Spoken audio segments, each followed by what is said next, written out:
Hi guys, welcome to another video. I just wanted to follow up last week's video, or not last week, it was just a couple days ago. I talked about loneliness, and it is true that this lonely feeling sometimes really, really hurts.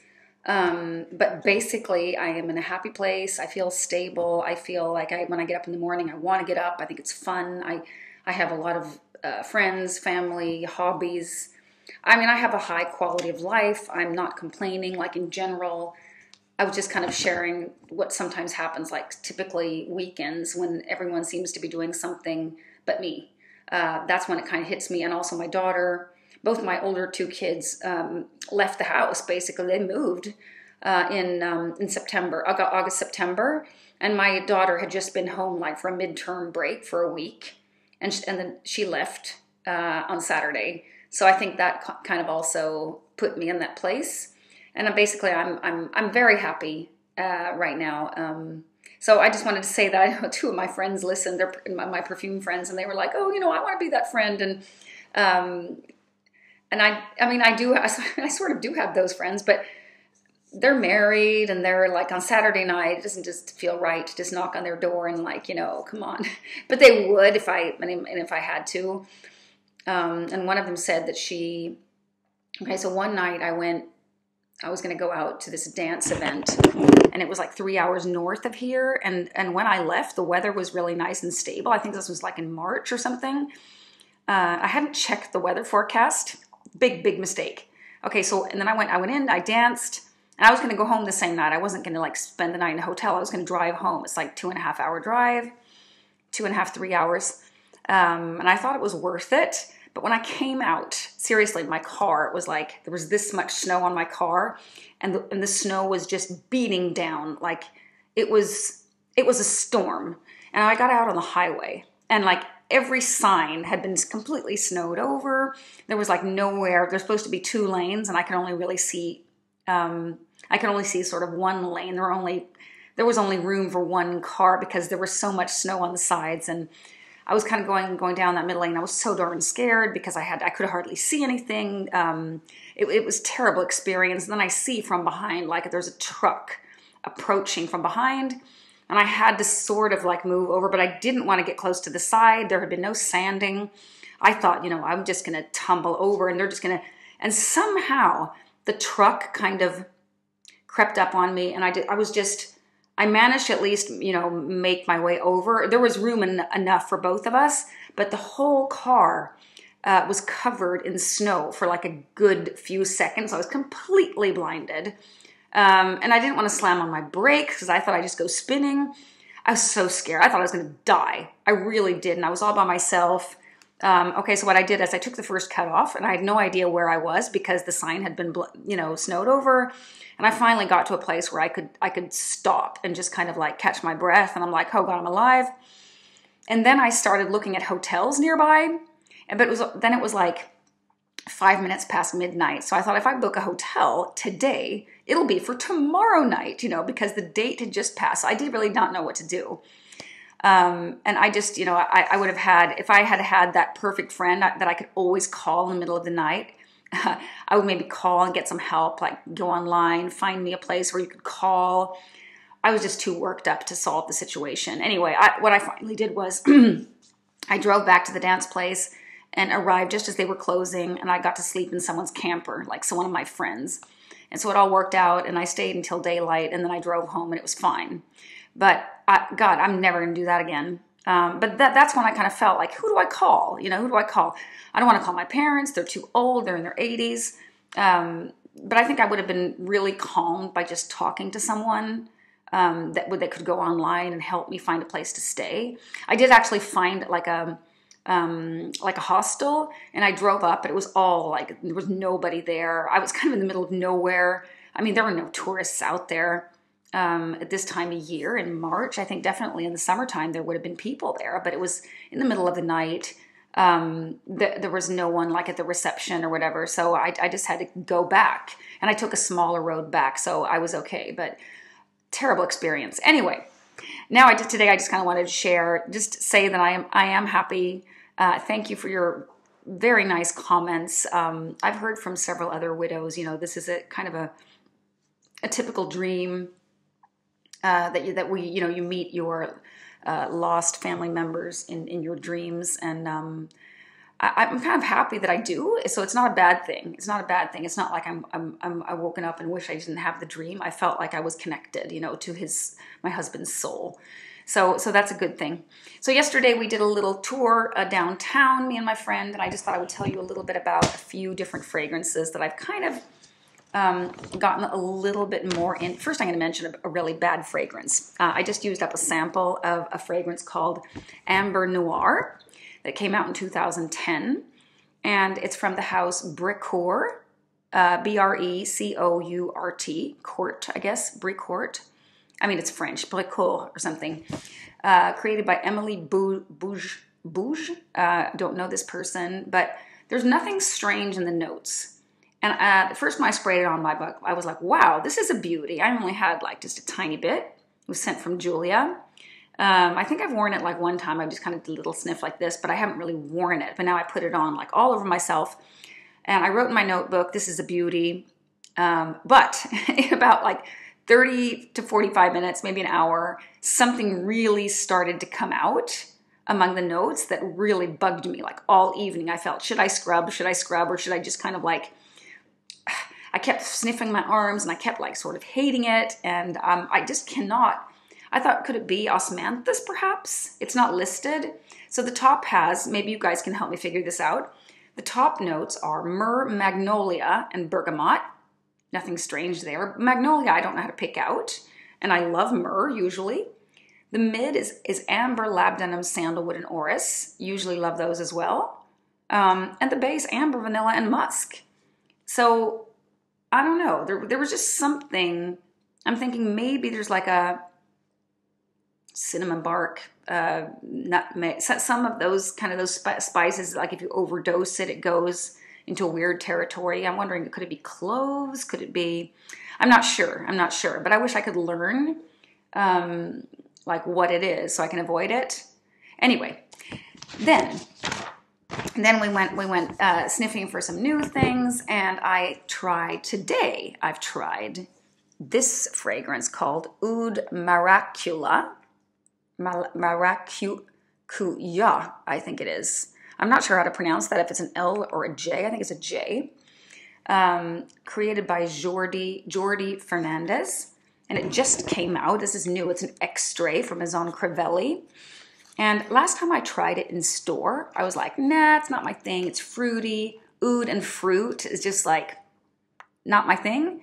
But there's a new person that works in the store that I kind of know briefly from our perfume community. And she was just like, gave us that incredible service. She both has like really good knowledge and lots of stories about perfume and could tell us all kinds of stuff. And also she was this kind of like a little bit pushed the way I like it. I mean, I think that she was the kind of salesperson who could really read her customers. Like she knows that I like good service because I like people that inspire me. And she insisted that I take this home and I try it at home because I think it has really grown on her. And I'll have to say, I think she's right, because I wore it today, and I wanted to compare it to something. So I put on Oud for Greatness on the other arm, and I put on this Oud Maracujá on the other arm. And I've really enjoyed it. I mean, first they were just, projecting a lot, both of them. I tried to kind of use the same amount, and I'd say that there's kind of the same level of potency. Like Oud for Greatness is like super potent. And I know some people say that one doesn't even have oud. To me, it does. That it's all about the saffron. I don't know. For me, it's oud, definitely. This one has, the fruitiness comes from passion fruit, and it also says like fruity notes, like I don't know exactly what fruits. And then it has saffron as well, just like Oud for Greatness, and rose. And patchouli. So it's a rose, oud, patchouli fragrance that I've felt like, I know this category. I don't want to spend time on this, but this is something new. I think it's not your basic rose, oud, patch fragrance. And maybe it's because of the fruity notes. But then there's labdanum leather. I think it's kind of heavy leather too. And labdanum is a quite heavy note. Akigala wood. That is that Givaudan trademark note that I've found in a lot of Quentin Biche fragrances that I have not liked. But here, I'll have to say I've enjoyed this one today a lot. It's still going strong. Still going strong. It smells really good. But next time I'm going to wear only this. But now I felt like I couldn't afford to only wear it like the first time. So I wanted to compare it. So I usually sit at breakfast and try 2 fragrances. That's like a little bit of a morning routine. Sometimes 1, sometimes 2. But sometimes when they're new, I don't know if I want to waste a full day wearing on something that I might not like or might need to scrub. So I tested them both. And I think, prefer this one to Oud for Greatness. I know Ramsey hates Oud for Greatness. He thinks it's absolutely horrible. I can't remember the words he used to describe it, but I really like it. I mean, I'm sure it's synthetic, but it has something so deep and satisfying. So the notes for Oud for Greatness are saffron, nutmeg, and lavender. Oud, patchouli, musk. Those are the notes listed. I don't know if I could pick out lavender. Oud is such a heavy note, and so is saffron, that they kind of take over. I really love them both. So I'll get back to you when I've given this a full wearing by itself. I love the samples. Look at those little gold packages. I think they want to make this one, their other ones are white, like white with black lettering. This one's just a little more fancy. I bet it's more expensive too. I didn't check because I didn't think I was going to buy it. And then she pushed another fragrance into my hand because we were kind of trying this new fragrance line called Pantomime. I'm sure you guys might not have heard of it. I don't even know if these are on Fragrantica. The perfumer is Frederic Dahlman. He's a Swedish guy. And he has also made all the perfumes from Mona di Orio's new line. And I can't remember the name of it. I don't think it's called Mona di Orio. God, I can't remember the name of that line now. But those are really expensive fragrances. They have one called Four Thieves. They have one called Sempre de Augustus, I think, or something. There's a tulip one. There's what's it called? A rose fragrance that I remember I have it very clear in memory. I mean, these are beautiful fragrances, but they're really expensive, and I don't think they're unique enough to pay that price. But this is the perfumer. And now they've come with some new fragrances where they don't list notes. Each fragrance, they're called Act 1, 2, 3, 4, and 5. And then there's also like a geographical place connected to each fragrance. And the one we were discussing, and the one I really hated the first time I tried it, was a patchouli fragrance, Act 4. And it has even though they don't list it, they were kind of helping me pick out notes there. It has kind of a ripe fruit kind of vibe. I guess kind of a little bit like the Oud fragrance here that I was just talking about. But it's patchouli and orange, like Bellini. I have completely missed that there is a drink called Bellini that people drink for brunch, like champagne with orange juice or something. If I heard her correctly, I think that sounds really strange. But I haven't tried it, so I guess I'm not the type that would drink alcohol for breakfast, I think. But maybe for a special occasion, perhaps. But let's see. Okay, so I did hate it the first time I came in. That was like a few months. I think they just got this line like a few months ago, maybe. And I was like, ooh, like it was bad. And then I put it on, and I was kind of like sniffing it like all evening. And I was kind of like, it has gone from hate to a love-hate. And my friend Clara really, really liked it from the beginning, and she was really enjoying it all yesterday. And she's not really even a patch girl, but she's turned into one now. So I find that kind of interesting. And then we were kind of talking about that, and I know I didn't really like it that much. That's when this salesperson pushed another fragrance into my hand. Now I don't know where I put it, but she made me like a in-store sample, and it's Monsieur from Frederic Malle, or like Americans would say, Monsieur, Monsieur, in like gentleman in French.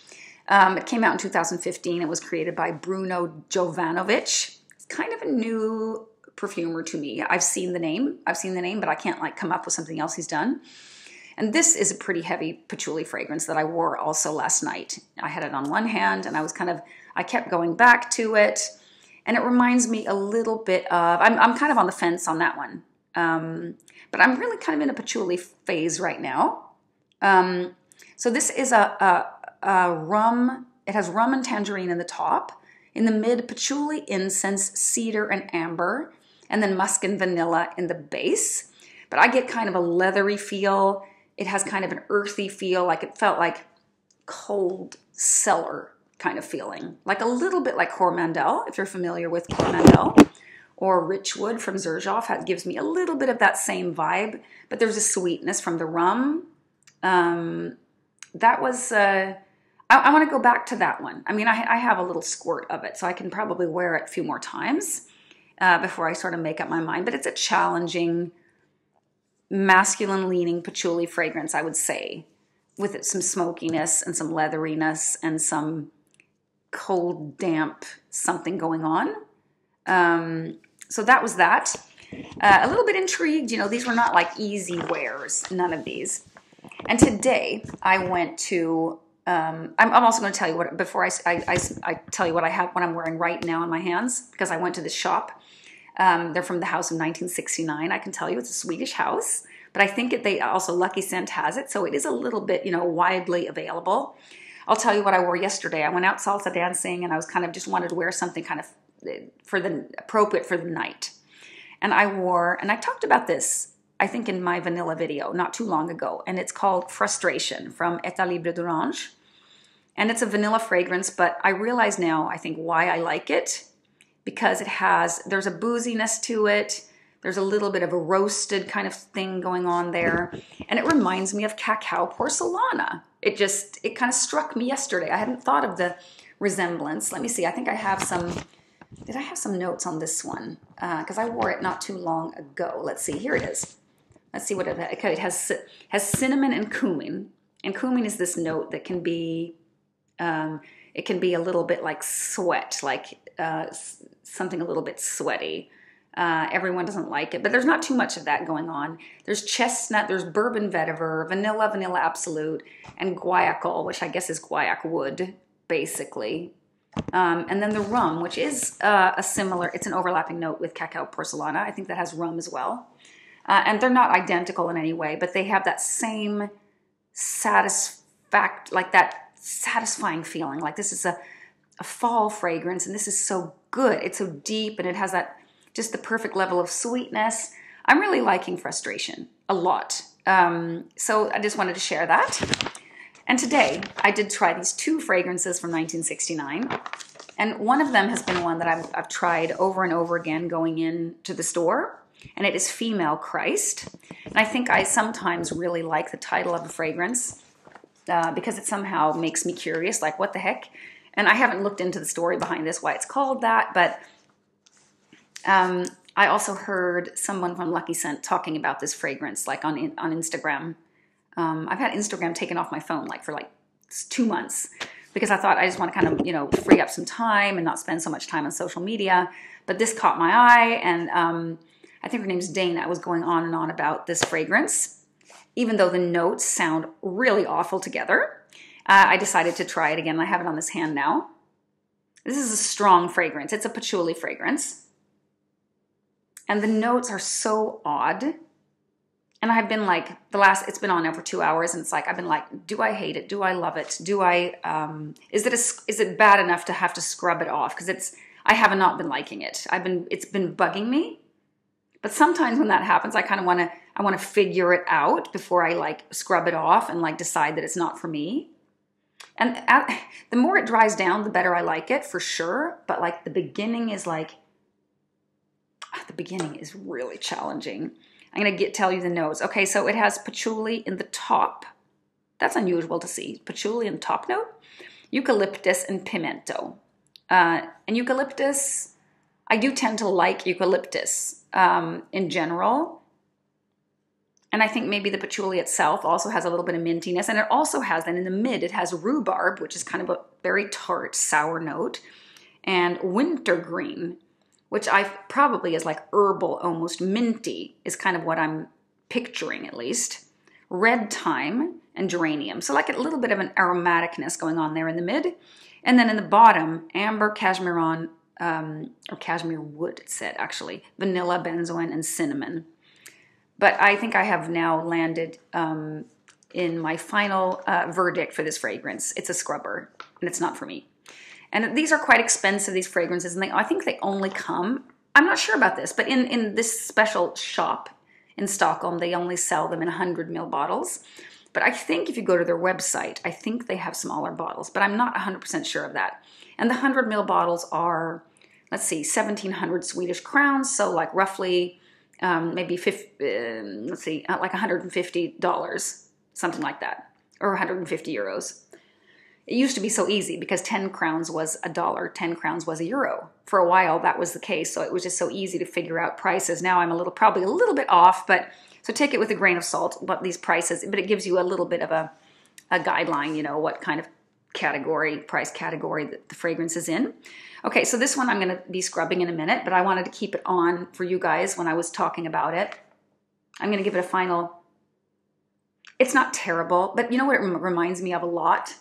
Is a Lush fragrance. No, I don't mean a specific Lush fragrance, but like a generic Lush fragrance. It's not like a niche, beautiful, sophisticated fragrance. It's more like something aroma-like that you would find in a place like Lush. Like a little bit of homemade feeling, perhaps? Yeah, like it's a little bit homemade, maybe. I don't know. It's hard for me to describe this fragrance, but there's something a little bit too... I think if they dose the different notes differently and maybe taken the rhubarb out... in the beginning, I was like almost getting something like gasoline almost, or something like turpentine. I don't know, something like that. Very strange combination of notes. But the other one, I mean, I don't think I would be buying this. The other one is called Chinese Tobacco. It came out in 2017. I don't know the perfumer of these. They don't say. But this one is not, I would never guess tobacco. Tobacco, usually tobacco fragrances are like sweet to me, like they're honey tobacco. But this one has, in the top, it has tobacco in the top with bergamot, lemon, and red pepper. In the mid, ginger and coriander. And then like resins in the base. And a very unusual note. I don't think I've ever seen it in fragrance before. It's called, they've written coal tar. And I'm guessing it's a smoky note. Coal, you know, vanilla, vetiver, cedar, oud, and incense. And this is a very sheer fragrance, so it's not like a heavy, it's nothing like this. This is a very light, easy to wear fragrance. It's a speck powdery. It's woody. It's that red pepper, I don't know if I can get, but a little citrus in the top maybe. That spicy, definitely. Ginger and coriander, I could probably see in there somewhere. The resins, a little incense. I mean, this is a really nice, well-blended composition where you can't really pick out individual notes. It's interesting. I don't find it so sweet because I think the problem I have with a lot of tobacco fragrances is the sweetness. The sweetness is too... Like now when I think of Naxos, I cannot believe that I've owned a bottle of that. That is so darn sweet.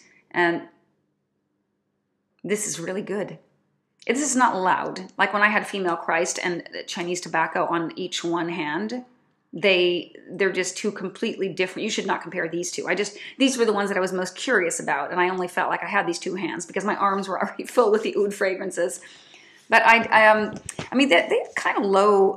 The ratings on Fragrantica, I think, are like around 3.65, 3.63, like for both of these.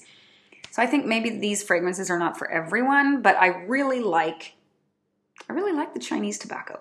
I would have maybe guessed there was a note of tea in here. It has something slightly bitter. Maybe that's from, I mean, vetiver maybe can be a little bitter, or I don't know. The incense, it's interesting. I'd like to go back to it. I'd love a sample. I'd like to just, you know, shower in it and see, you know, what effect does it give me. That I really would like to try.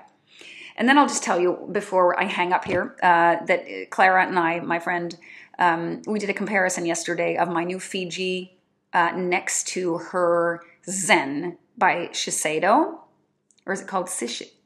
Shiseido from Japan. She's all into Japanese stuff now because she just got back from Japan. This fragrance is super beautiful. It's that black bottle. It comes in like in a splash bottle. And maybe it's from the same time, I think from the same time era as my Fidji.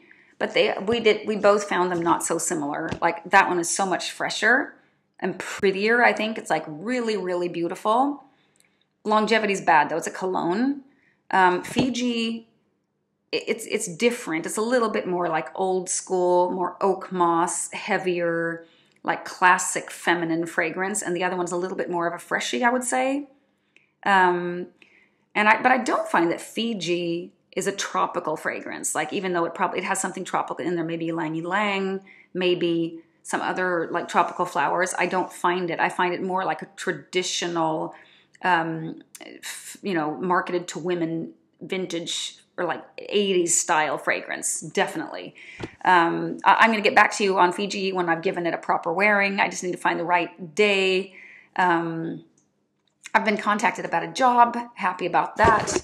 I hope we can meet sometime, maybe in the end of the week, and we'll see what happens with that. Still no bids on the house. I'm having a showing on Sunday, but I'm going to call the broker and tell her to really get the bidding going, because I know that someone's interested in putting some kind of bid on the house. Maybe it's a terrible price, but at least something, right? The house is worth something. But so far, nothing. So I'm kind of like in this uncertain situation, and I'm actually quite okay with it. Well, we'll see what happens. Okay, guys, that was all for today. Please let me know if you've tried any of these fragrances that I talked about today.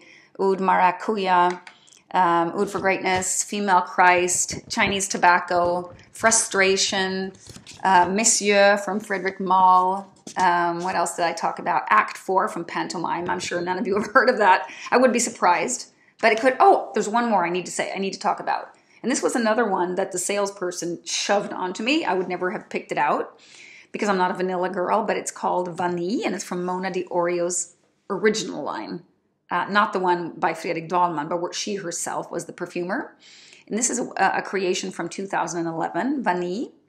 And this is so much more than just a regular vanilla. I found this interesting. Maybe not pure, like beautiful, but interesting.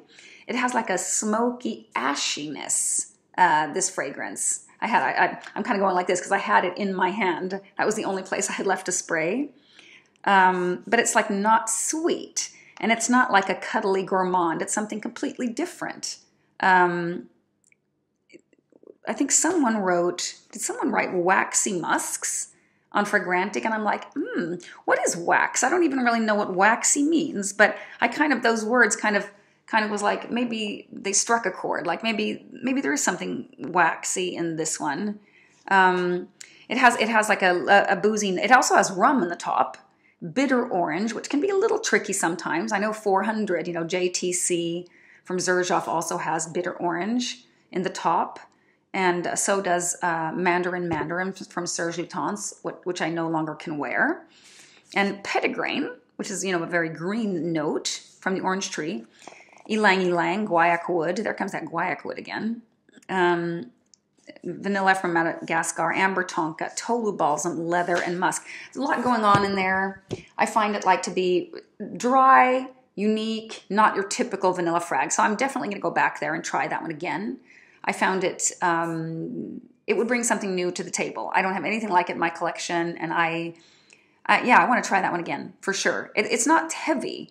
The question is it, maybe I want it to be slightly heavier because it's kind of a, I was trying so many things yesterday. This was just consider it a first impression. It's a perfume that I find intriguing. Please let me know if you've tried it. Vanille by Mona de Orio. I'm going to be better about saying the names of the fragrance again because I noticed that about this podcast with these two women I talked about yesterday. If you are Swedish or maybe Scandinavian, you can check it out. It is on Spotify. It's called Eau de Pod.